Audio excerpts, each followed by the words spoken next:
Friends, ఇప్పుడే అందిన వార్త. అద్భుతమైన తీర్పు, కోర్టు సంచలన ఆదేశాలు అంటూ లేటెస్ట్ అప్డేట్ అయితే రావడం జరిగిందండి.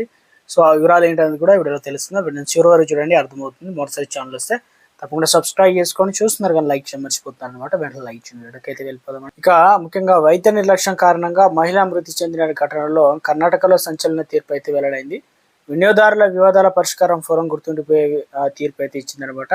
బాధిత కుటుంబానికి న్యాయం జరిగేలా మొత్తం 16.35 లక్షల పరిహారం చెల్లించాలని ఆదేశిస్తూ వైద్య సేవల బాధ్యత ఎంత కీలకం మరోసారి స్పష్టం చేయడం జరిగింది. అసలు ఘటన ఎలా జరిగింది ఏంటని చూసుకున్నట్లయితే, పోలే నరసీపురంకు చెందిన 41 ఏళ్ల శోభ వీపు నొప్పితో బాధపడుతూ 2024 జూలై 10న అస్సాంలో ఒక ప్రైవేట్ ఆసుపత్రిలో చేరారు.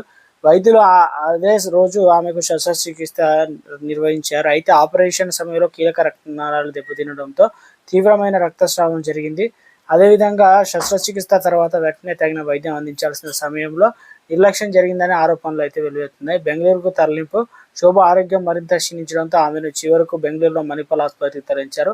అయితే అప్పటికే పరిస్థితి అదుపు లేకపోవడంతో ఆమె ప్రాణాలు కోల్పోయిందన్నమాట. ఈ ఘటన కుటుంబాన్ని తీవ్ర విషాదంలో ముంచేసింది. నేపథ్యంలో మృతురాలి భర్త రామచంద్ర 2024 ఆగస్టు 30న జిల్లా వినియోగదారుల ఫోరాన్ని ఆశ్రయిస్తూ 50 లక్షల నష్టపరిహారాన్ని కోరుతూ ఫిర్యాదులో దాఖలు చేశారు. కేసును విచారిస్తున్న బెంచ్ చైర్పర్సన్ సీఎం, అదేవిధంగా చంచల సభ్యులు అనుప వైద్య ఇక నివేదిక సాక్ష్యాలు, ఆసుపత్రి రికార్డులను సమగ్రంగా పరిశీలించింది. విచారణలో కీలక అంశాలు వెలుగులోకి అయితే వచ్చాయన్నమాట.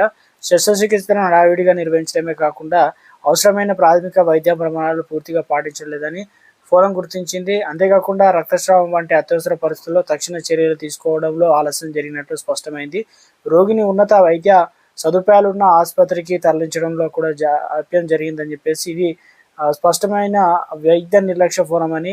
సో ఈ నేపథ్యంలో యునైటెడ్ ఇండియన్ ఏదైతే ఇన్సూరెన్స్ కంపెనీ 2.45 లక్షలు, సంబంధిత ప్రైవేట్ ఆసుపత్రి డైరెక్టర్ ఆఫ్ ద వైద్యులు కలిసి 13 లక్షలు మొత్తాన్ని పరిహారాన్ని చెల్లించాలని ఆదేశించింది. కేసు ఖర్చులకు సంబంధించి 50,000 కూడా బాధిత కుటుంబానికి ఇవ్వాలని చెప్పింది.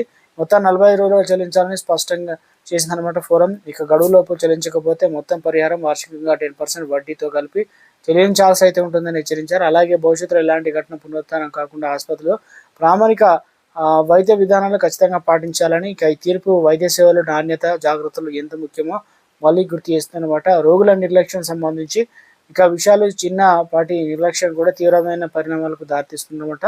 వైద్యులు ఇక అత్యంత జాగ్రత్తగా వ్యవహరించాల్సిన అవసరం అయితే ఉందని చెప్పేసి నిపుణులు అయితే చెప్తున్నారన్నమాట.